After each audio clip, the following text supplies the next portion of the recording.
kita bahas materi tentang limit lebih jauh, kita harus tahu dulu nih, apa sih pengertian atau definisi dari limit itu sendiri. Jadi, limit adalah nilai yang didekati oleh suatu fungsi ketika variabelnya mendekati suatu titik tertentu, baik dari arah kiri maupun dari arah kanan. Jika nilai yang didekati dari kedua arah tersebut sama, maka limit fungsi di titik itu ada. Tujuan dari konsep limit adalah untuk mengetahui nilai yang didekati oleh suatu fungsi ketika variabelnya mendekati suatu titik tertentu, meskipun fungsi tersebut mungkin tidak memiliki nilai pasti di titik itu. Jenis-jenis limit yaitu ada limit dari arah kiri. Limit kiri adalah nilai limit fungsi f(x) saat x mendekati nilai a dari arah kiri. Nilainya yang lebih kecil dari a. Contohnya seperti limit x mendekati kurang dari 3, 2x plus 1 sama dengan 7. Selanjutnya ada limit dari arah kanan. Limit kanan adalah nilai limit fungsi f(x) saat x mendekati nilai a dari arah kanan. Nilainya lebih besar dari a. Contohnya seperti limit x mendekati lebih dari 3, 2x plus 1 sama dengan 7. Selanjutnya ada limit dua arah. Limit dua arah adalah nilai limit fungsi f(x) saat x mendekati a dari dua arah, kiri dan kanan, dan keduanya bernilai sama. Contohnya seperti limit x mendekati 2, 3x min 1 sama dengan 5. Selanjutnya ada limit tak hingga. Limit tak hingga adalah nilai limit fungsi f(x) saat x menuju sangat besar, atau tak hingga, atau sangat kecil. Contohnya seperti limit x mendekati tak hingga 1 per x sama dengan 0. Limit selanjutnya ada limit menuju tak hingga. Limit menuju tak hingga terjadi jika fungsi f(x) bertambah besar tanpa batas atau tak terhingga, atau berkurang tanpa batas saat x mendekati suatu nilai tertentu. Contohnya seperti limit x mendekati 2, 1 per x min 2 sama dengan tak hingga.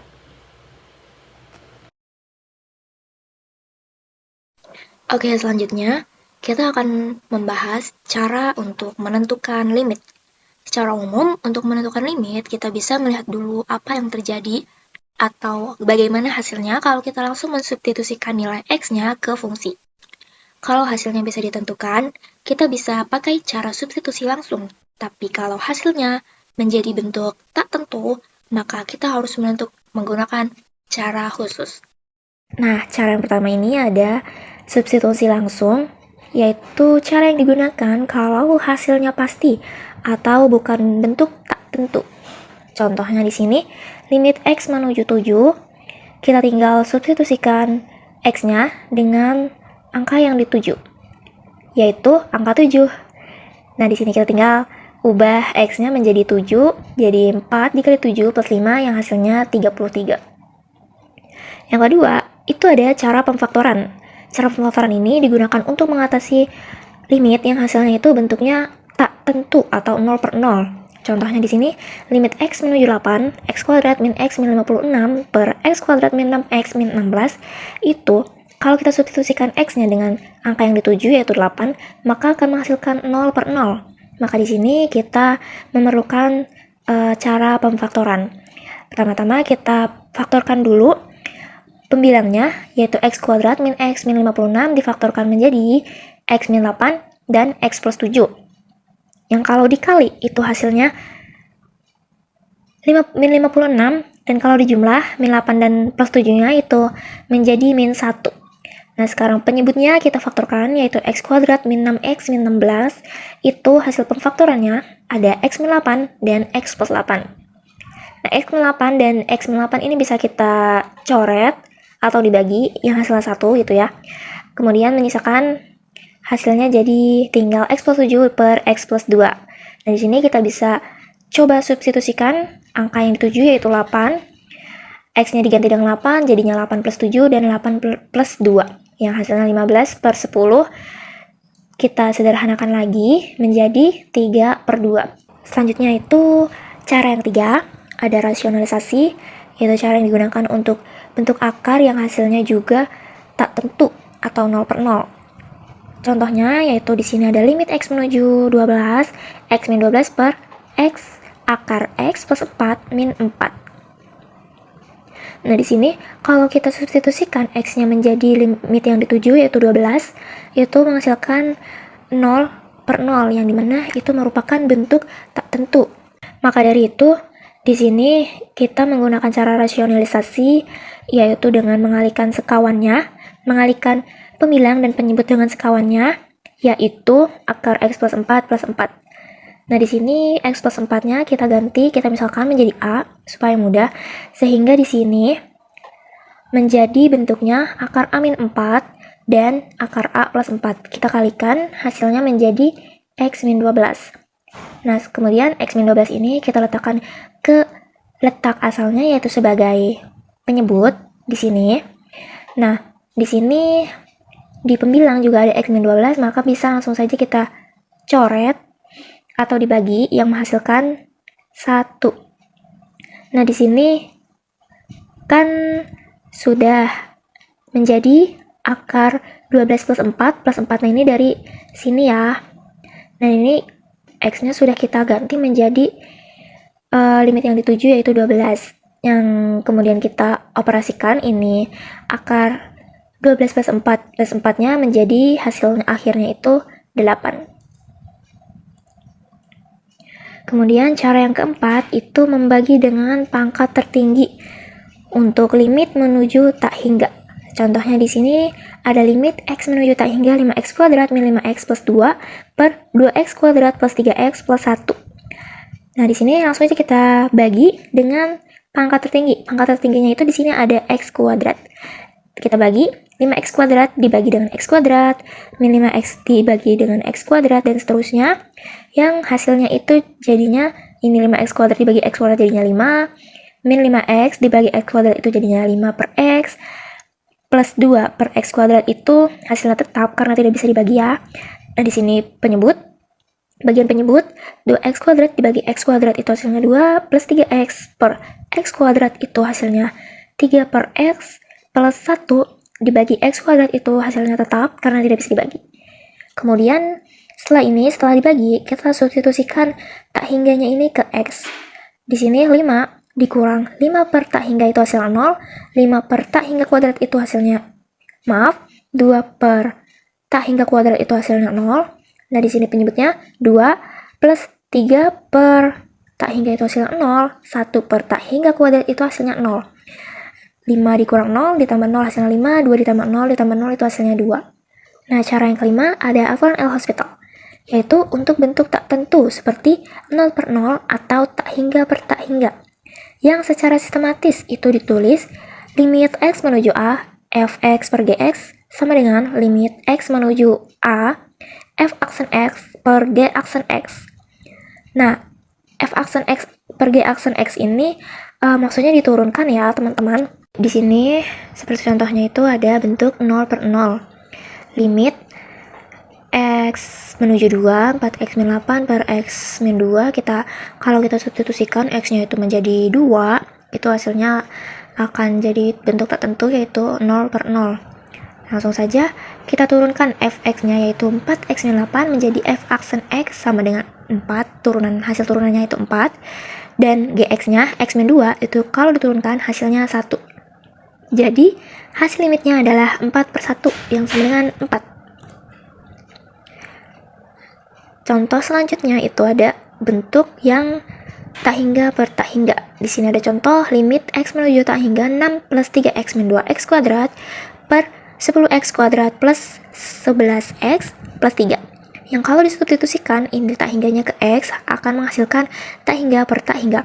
Nah, di sini langsung saja kita turunkan fx-nya yaitu 6 plus 3x min 2x menjadi hasil turunannya itu adalah 3 min 4x, kemudian gx-nya kita turunkan menjadi hasilnya 20x plus 11.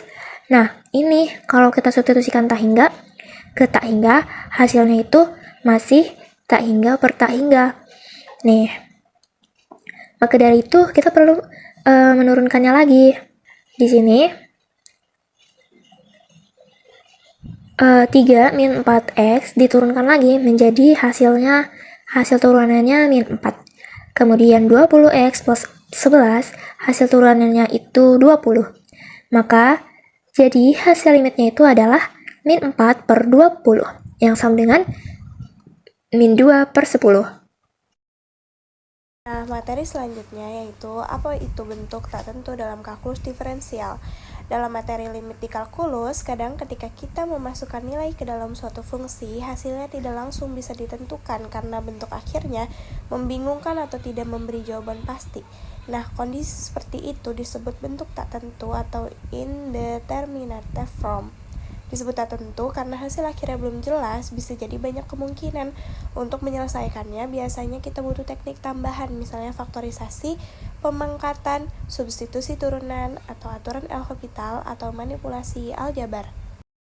Contoh soalnya yaitu limit x pangkat 2 minus 9 dibagi x min 3, x sampai dengan 3. Langsung substitusikan dengan cara x pangkat 2 min 9 sama dengan dalam kurung x min 3 kali dalam kurung x plus 3.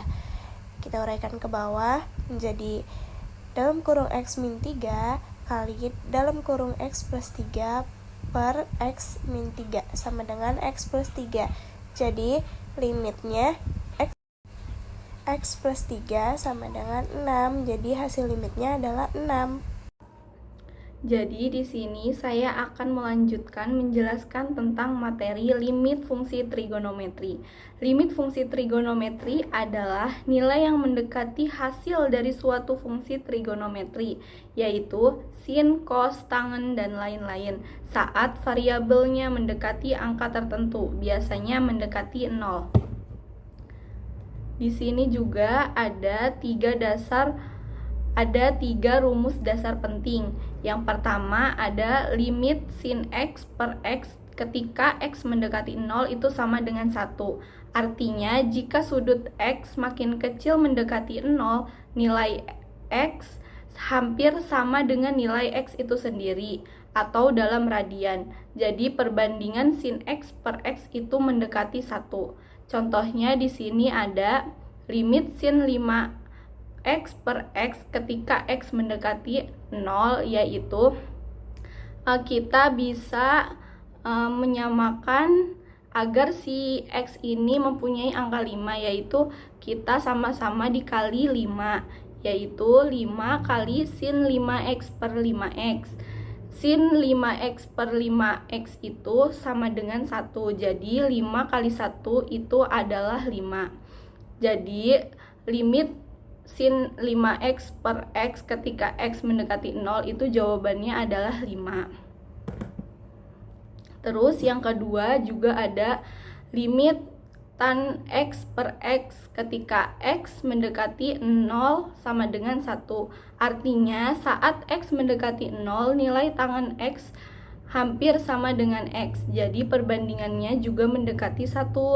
Di sini ada contohnya juga, yaitu limit tan 2x per x ketika x mendekati 0 itu sama kayak yang tadi yang nomor 1, yaitu kita samakan dulu agar si x ini mempunyai angka 2. Jadi tan 2x juga dikali 2, sama-sama dikali 2. Jadi tan 2x per 2x itu hasilnya 1, jadi 2 kali 1 sama dengan 2. Jadi si limit tan 2x per x ketika x mendekati 0 itu hasilnya 2. Yang terakhir ada limit 1 min cos x per x ketika x mendekati 0 sama dengan 0. Ini sedikit berbeda ya, artinya saat x mendekati 0, nilai cos x itu mendekati 1.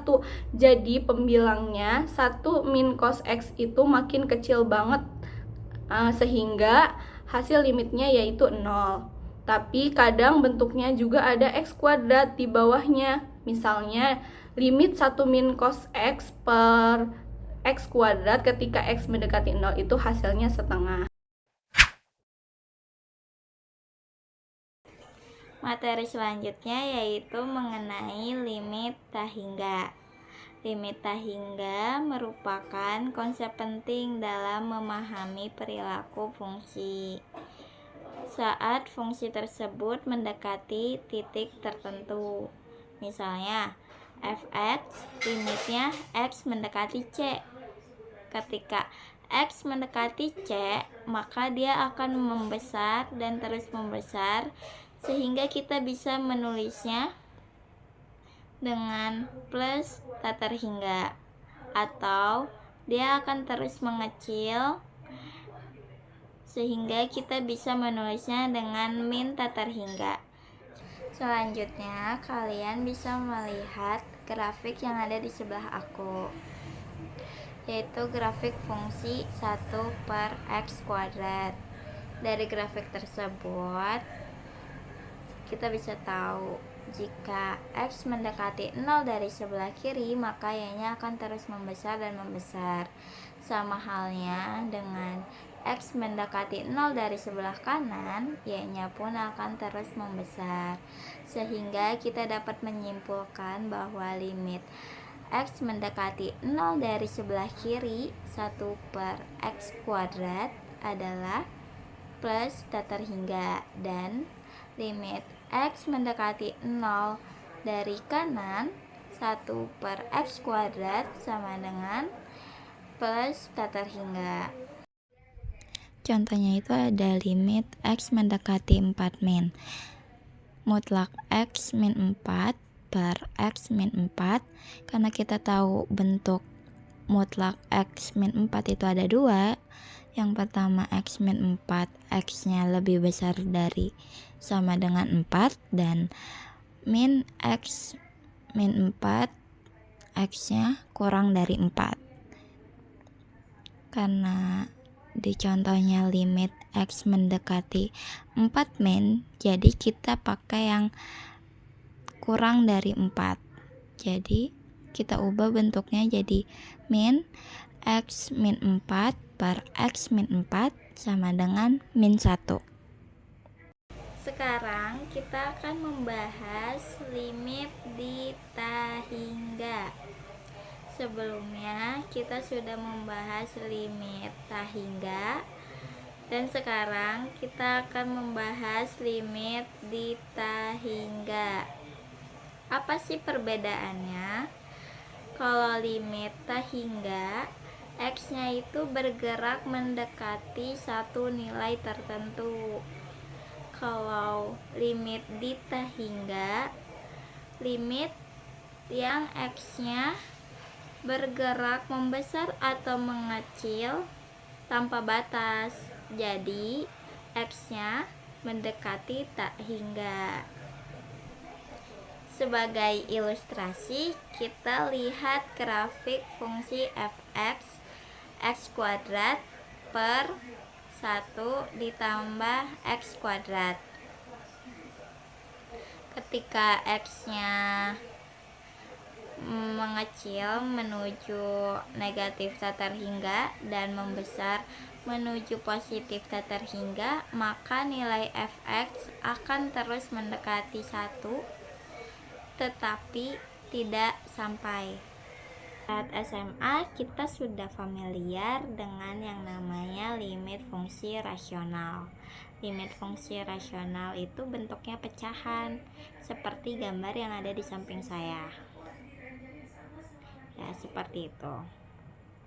Dan saat SMA juga kita mengerjakannya hanya melihat pangkatnya saja. Jika pangkat n kurang dari pangkat m, maka nilainya 0. Dan jika pangkat n sama dengan pangkat m, maka nilainya kita tinggal bagi konstantanya aja, jadi a per b. Dan jika pangkat n lebih besar dari pangkat m, nilainya minus tak terhingga. Contohnya itu ada limit x mendekati tak terhingga, akar x min 1 dikurangi akar x sama dengan limit x mendekati tak terhingga, akar x min 1 dikurangi akar x. Karena bentuknya akar, jadi kita bisa pakai perkalian sekawan, yaitu akar X min 1 ditambah akar X per akar X min 1 ditambah akar X sama dengan limit X menuju teter hingga dikali, karena keduanya sudah dikali, jadi X min 1 dikurang X per akar X min 1 ditambah akar X sama dengan limit X mendekati teter hingga, X nya kita bisa coret jadi sisa min 1 per akar X min 1 ditambah akar X. Terus kita ubah X nya menjadi teter hingga, jadi min 1 per teter hingga, hasilnya adalah 0. Karena apapun bilangannya, jika kita dibagi dengan teter hingga, hasilnya tetap 0. Materi berikutnya yaitu mengenai asimtot. Asimtot tegak terjadi ketika fungsi tidak terdefinisi. Nah, ini nih merupakan penerapan dari limit tak hingga. Ketika limit X mendekati C, fx akan membesar atau mengecil tanpa batas. Selanjutnya kita akan melihat grafik fungsi 1 per X min 2. Ketika X mendekati 2 dari sebelah kiri, dia akan terus mengecil tanpa batas. Dan sebaliknya, jika X mendekati 2 dari sebelah kanan, ia akan terus membesar tanpa batas. Nah, keduanya dibatasi dengan satu garis yang dinamakan garis asimtot vertikal atau tegak. Garis asimtot tegak ini terjadi ketika fungsi tidak terdefinisi. Nah, fungsi tidak terdefinisi ketika fx-nya adalah 2. Sedangkan penerapan dari limit dita hingga itu ada asimtot mendatar. Asimtot mendatar diperoleh dari limit X mendekati ta hingga atau limit X mendekati min teter hingga. Selanjutnya kita akan melihat grafik fungsi X kuadrat per 1 ditambah X kuadrat, di mana X-nya semakin membesar menuju ta hingga dan mengecil menuju negatif teter hingga. Akan tetapi grafik ini tidak akan sampai 1 karena grafik ini dibatasi yang namanya asimot datar, yaitu garis Y sama dengan 1. Dan asimot datar ini bisa dicari dengan menentukan limit X menuju teter hingga dari fx, dari fungsi fx. Mau menggunakan yang negatif ataupun positif terserah kalian, pokoknya ketika terpenuhi di salah satu fungsinya saja.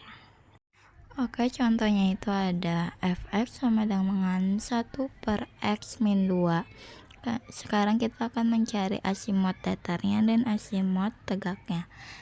Harus diketahui asimot datar itu mencarinya dengan Y sama dengan limit X menuju teter hingga fx atau Y sama dengan limit X menuju min teter hingga fx. Dan asimot tegak itu carinya dengan A yang membuat limit X menuju A min fx sama dengan plus minus teter hingga. Yang kedua ada limit X menuju A plus fx sama dengan plus minus teter hingga. Karena contohnya tadi fx nya 1 per x min 2, kita cari asimot datarnya dulu. Y sama dengan limit X menuju teter hingga 1 per x min 2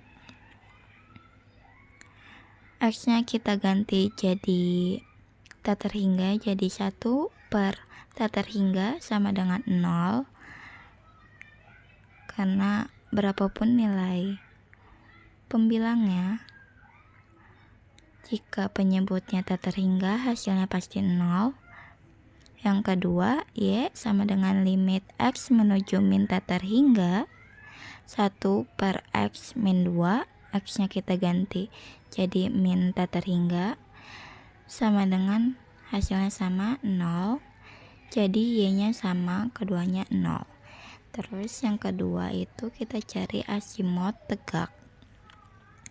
Limit X menuju 2 plus 1 per X min 2,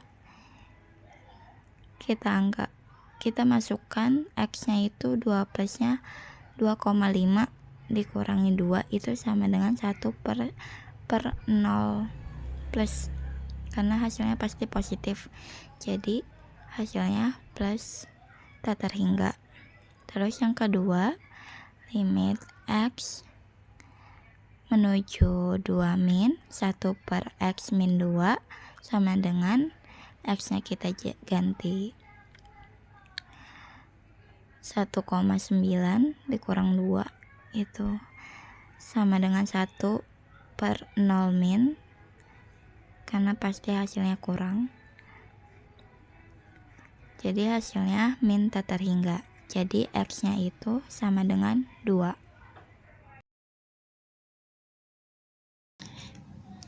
Kita masuk ke dalam materi kekontinuan fungsi di satu titik. Nah, suatu fungsi f(x) dikatakan kontinu di satu titik, misalkan x sama dengan a jika memenuhi syarat yang pertama, nilai fa ada, yang kedua, limit fungsi f(x) pada x menuju a ada, dan yang ketiga, nilai limit f(x) untuk x menuju a sama dengan nilai fungsi fa. Jadi, ada 3 syarat untuk mengetahui suatu fungsi dikatakan kontinu di suatu titik. Untuk mengetahui lebih lanjutnya, kita masuk ke dalam contoh soal. Nah, pertanyaan itu, tentukan apakah fungsi f(x) berikut kontinu di titik x sama dengan 3. f(x) sama dengan, yang pertama ada x kuadrat min x min 6 per x min 3 untuk x tidak sama dengan 3. Yang kedua ada 5 untuk X sama dengan 3. Kita langsung saja masuk ke dalam penyelesaiannya. Nah, kita cek dari syarat yang pertama, apakah F3 ada? Nah, di soal sudah jelas bahwa nilai F3 adalah 5. Kita mau mencari nilai fungsinya nih di X sama dengan 3. Sementara dari fungsinya sudah jelas untuk X sama dengan 3. Nilai fungsinya adalah 5, jadi langsung saja F3 sama dengan 5. Jadi syarat pertama itu ada. Kita masuk ke dalam syarat kedua. Apakah limitnya ada? Nah, di sebelah kiri ataupun kanan X sama dengan 3, fungsi ini tidak mengalami perubahan aturan. Jadi kita bisa langsung untuk memeriksa limitnya, yaitu kita menggunakan aturan pertama, yaitu X tidak sama dengan 3. Limit f(x) untuk X mendekati 3 sama dengan limit X mendekati 3. X kuadrat min X min 6 per X min 3 sama dengan limit X mendekati 3 X min 3 dikali X plus 2 sama dengan X min 3 sama dengan limit X mendekati 3 X tambah 2, yaitu sama dengan 3 tambah 2 sama dengan 5. Nah, jadi limit f(x) untuk X mendekati 3 itu ada, jadi syarat kedua itu terpenuhi. Kita masuk dalam syarat ketiga, yaitu membandingkan nilai limit dan nilai fungsinya yang ada di nomor syarat pertama dan syarat kedua. Apakah nilai tersebut sama?